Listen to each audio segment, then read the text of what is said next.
News at 6 on KMIZ starts now. The Attorney General is responding to Columbia Public Schools' defense of sending its students to an event with a drag performance. Thanks for joining us at 6. I'm Lucas Geisler. My co-anchor Marissa Holloway has the night off. ABC 17's Chris Bryant joins us from the newsroom tonight. Chris, the AG claims that he's looking out for children's safety.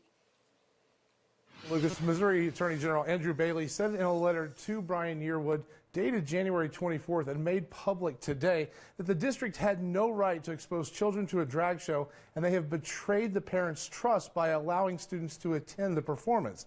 Now, elected and school officials have been going back and forth with letters for the past few days after some expressed outrage that CPS students were in attendance at the drag performance at the Columbia Values Diversity Breakfast on January 19th.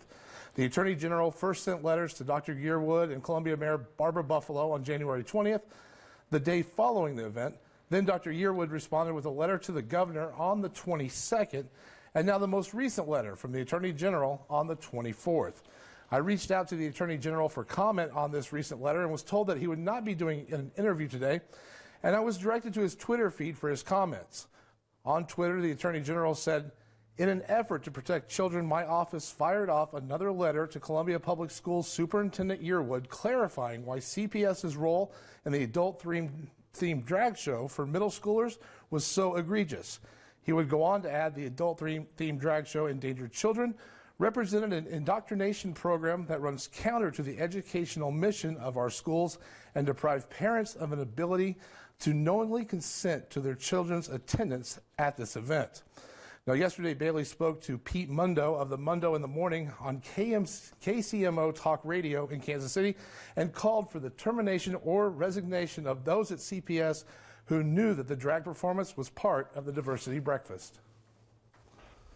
Well, first of all legal options need to remain on the table.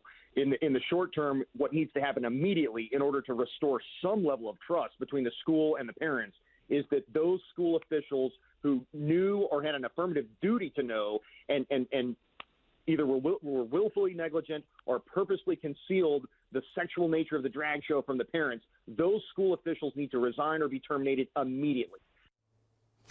Now, Columbia City Mayor Barbara Buffalo was CC'd on that letter from the Attorney General's office, and I reached out to the mayor for comment on this most recent letter from the Attorney General, and she said, quote, "I have not received the letter yet and do not intend to respond at this time."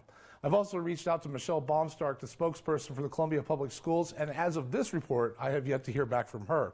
We've included a copy of the most recent letter inside the web story online at abc17news.com. We will continue to follow this and bring you any more details as they happen. But for now, in the newsroom, Chris Bryant, ABC 17 News. Chris, thank you.